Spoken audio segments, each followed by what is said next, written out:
Hello, my loyal subjects. Heather Blossom here. You know what I do on Valentine's Day? I go on dates to horror movies, dinner and pie at Marie Callender's, and play couples co-op on Left 4 Dead until dawn. I don't stay home eating junk food and taking in loads of pandering yaoi anime or manga to fill the growing void in my chest that will one day consume my soul in bitter loneliness and force me to lash out at all I hold dear. No.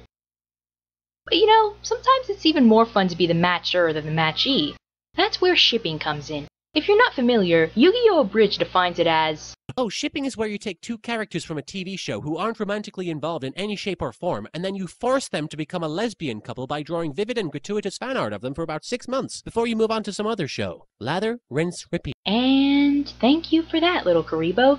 To give a more objective definition, Urban Dictionary states, fandoms use this word as a verb to denote their interest in the possible, and perhaps more often impossible, relationship between two characters in a piece of fiction belonging to any medium.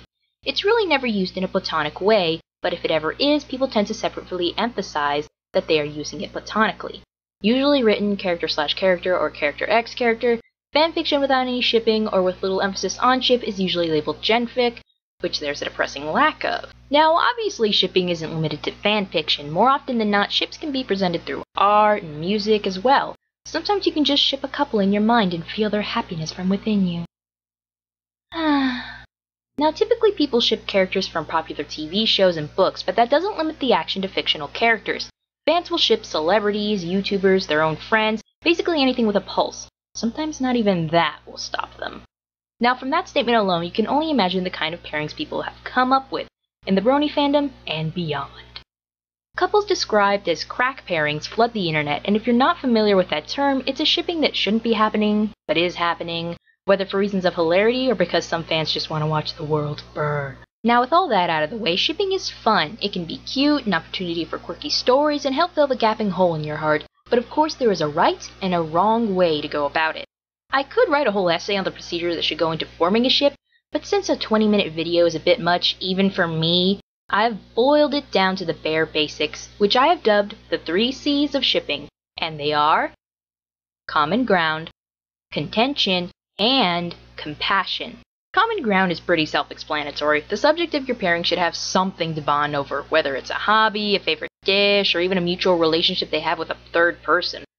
Contention is, of course, a conflict, and I'm not just talking about fanfiction plots. There needs to be something they do not agree on, because having a couple that always gets along is boring. Heck, a lot of time the most dysfunctional pairings are the most entertaining, but if there is too much conflict, that can get old pretty fast, so find the balance. Compassion is another fairly simple concept. I feel it's best when emotions are mutual, whether they're fictional or non-fictional couples. I mean, what kind of relationship is it when the objects of the ship don't even care about each other? It's honestly the most important element, in my opinion. Now, a pairing can have just 1 or 2 of these elements and still work, but whatever content creator tackles it is gonna have an uphill battle. Still, it can be done, and it has been done with the most unlikely of couples. What? An example? Why, I'm glad you asked. I'd like to direct you to one of my favorite shippings, Applejack and Discord. Boo! You stink! Now put your pitchforks away. It's my favorite. I'm not gonna force you to like it, but after I present you with the fanfic that got me invested, perhaps you'll be swayed to my side. Love Needs No Reason is an ongoing fanfiction by EvoWizard25 on fanfiction.net, and this story mainly focuses on the contention and compassion elements of the pairing.